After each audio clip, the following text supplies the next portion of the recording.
In this video, EM says her kid doesn't want to eat veggies, so EM decided to raid my fridge and cooked a dozen eggs.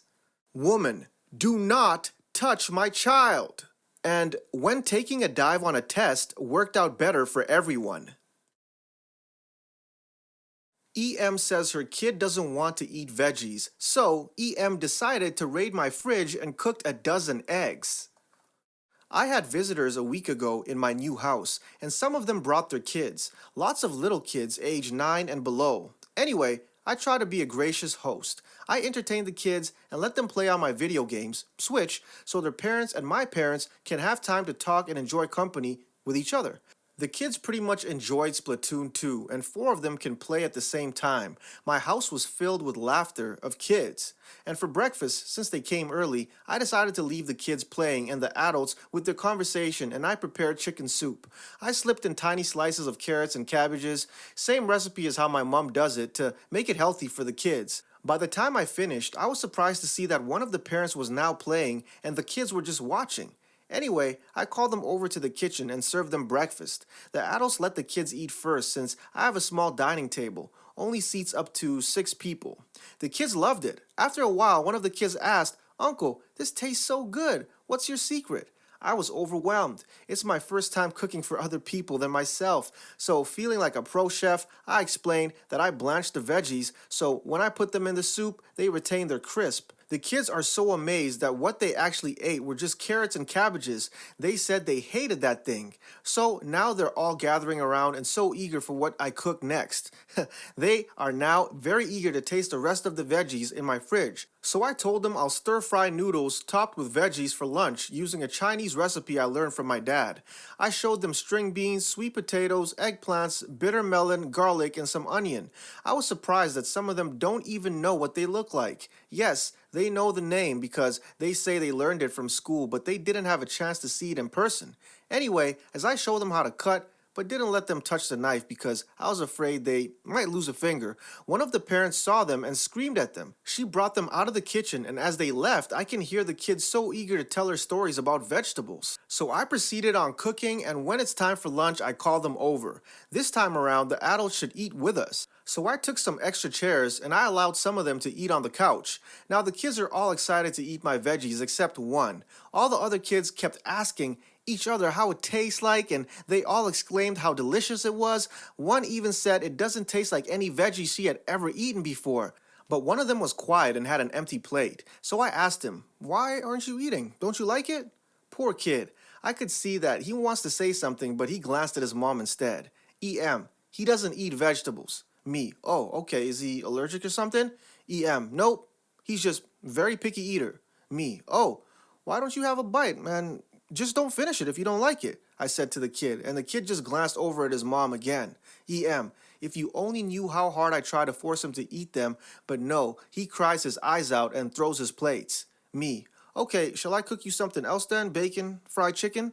EM, just don't bother with him. I'll just cook him eggs. I gave up encouraging the kid to eat and just ate lunch myself. After the EM was finished, she went over my fridge and decided to take a tray of eggs out and started cracking them one by one. I asked her if she needed any help, but no, she insisted on cooking herself. She even said I must be tired of all the cooking, so I should just relax. Okay, so I left her and joined the kids. They still kept on asking how I did it like it was some kind of magic. I envy their innocence. How fun would it be to experience life as a kid again?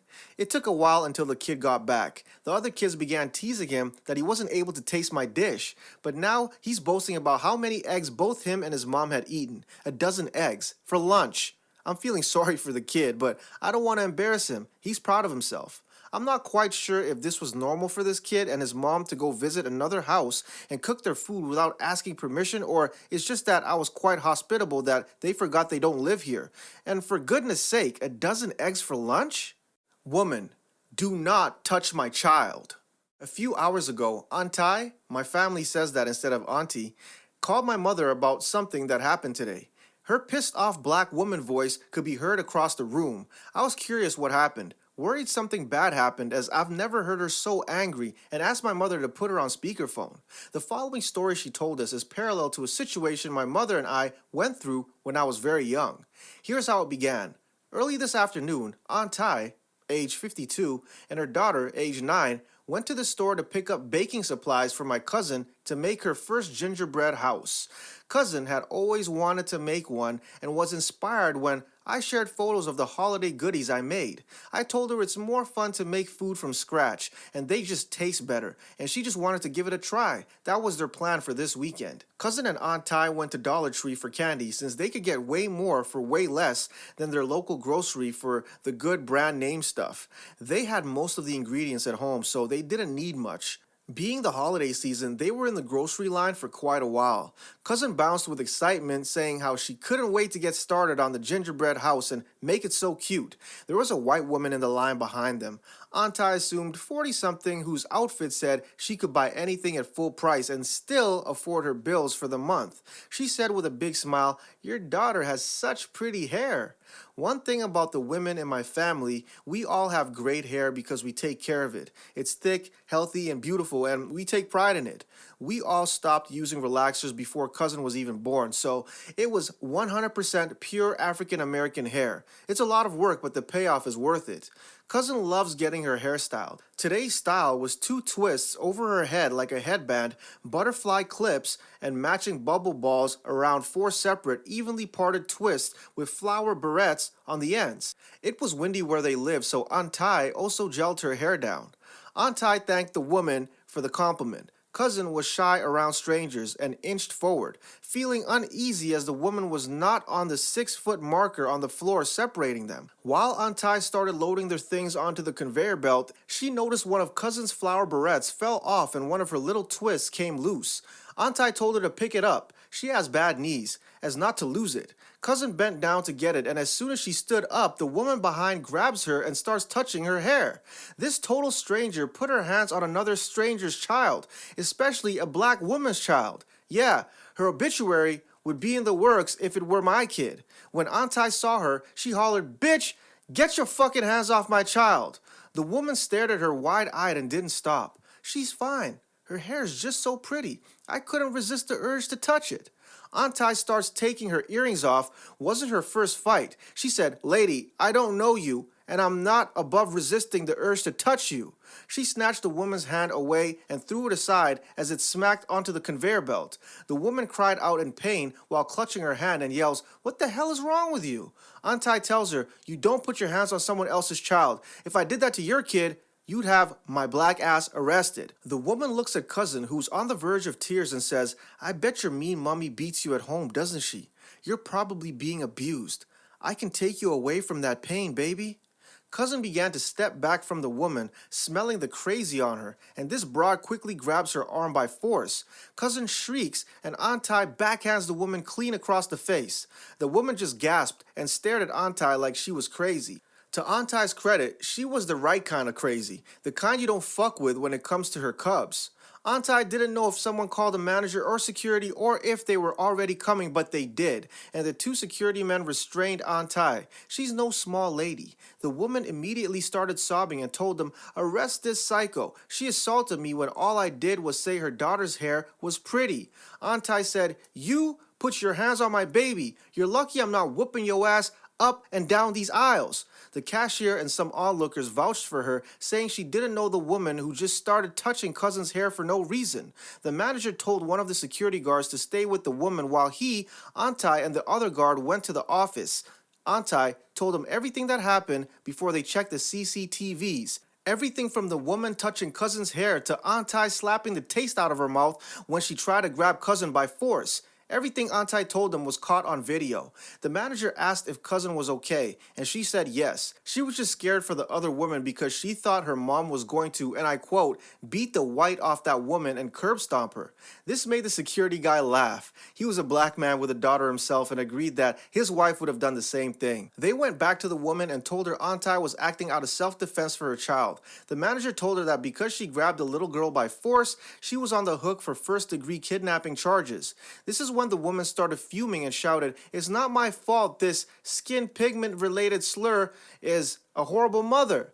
And there it was, the infamous word that ended Paula Deen's career and made Dave Chappelle a household name. The manager, The security guards, the onlookers, Antai saw a lot of dropped jaws and heard a lot of shocked gasps. The woman realized what she said and sputtered, trying to save face. The manager promptly told her to shut up and asked Antai if she wanted to press charges. Antai said, "Hell yeah." The security guard who waited with the woman slapped some lovely silver bracelets to go with her outfit and escorted her out the store. She was charged for the attempted kidnapping and banned from the store for the hate speech. Some people clapped as the woman was escorted out. Antai's $40 purchase was comped and they went home. No matter how sweet cousin makes her gingerbread house, I'm sure the justice she and Antai got today was even sweeter. When taking a dive on a test worked out better for everyone. When I was in college, I took a class with this gem of a professor. On the first day of class, he asked how many people thought they would make an A. This being a tough engineering school where a C actually was average, something like 5 students out of a class of 60 raised their hands. He then announced that's how many A's he would give out that semester. All of our tests for that class were multiple choice exams we took online. We were allowed to refer to our notes during the test, and we were allowed to study from old tests as long as we didn't refer to the old test during the exam. Fair enough. I studied for the first test but didn't have access to any old exams, so I did fine but not great. By the time the second exam rolled around, I had made a friend who was in a fraternity that had multiple copies of old exams from this professor. We and a couple of others took advantage of the rule allowing us to study from old tests. We quickly discovered that on these 50-question tests, the professor had a repertoire of about 75 questions he pulled from. On the first copy of the test we studied from, we took the time to work through the answers to make sure we understood. By the time we got to the fourth copy, On the first copy of the test we studied from, we took the time to work through the answers to make sure we understood. By the time we got to the fourth copy, we could answer before we even finished reading the question. Exam time rolls around and, just as with previous years, we pulled from the same pile of questions. I think it took me 12 minutes to answer everything correctly. In hindsight, I probably should have let the clock run for a bit. We had an hour, but I went ahead and submitted it because I had other things to do. I checked in with the others I studied with the next day and all of them had gotten 90% plus. Sweet, definitely using that plan for test 3 and the final. The next day we all received an email from the professor letting us know we were being reported to the dean for an honor code violation. He claimed he had never had anyone make better than an 80 on one of his tests before, so the fact we all made 90% plus was clear proof in his mind that we cheated. This being an engineering school, we were all nerds who were pretty scared about receiving such an email, but we agreed the best course of action was to talk to the professor before he went to the dean to tell our side of the story and see if we could sort things out. We reached out to him and he agreed to meet us after class. When we met with him and laid out our case, he was surprisingly receptive to our explanation. I think in reality, he didn't want to go through with the hassle of reporting us to the dean. So we left the meeting feeling pretty good and agreed within our study group we would keep studying from the old tests. Well, about a week before test 3, this guy announces to the class that because some of us had found the previous test so easy, the next one would have twice as many questions in the same amount of time.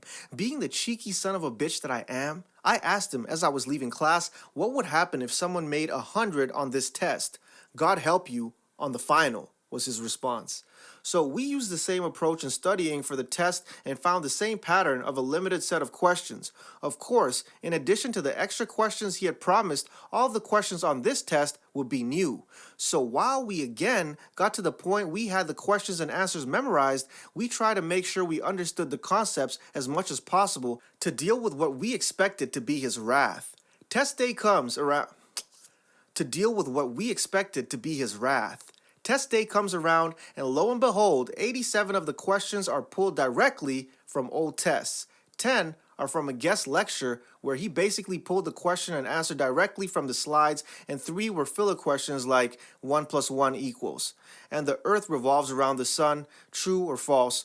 I knew I had everything right. I also knew I didn't want to screw myself and everyone else for the final. I purposely answered the filler questions incorrectly, so if he looked at the results, he would know what I had done.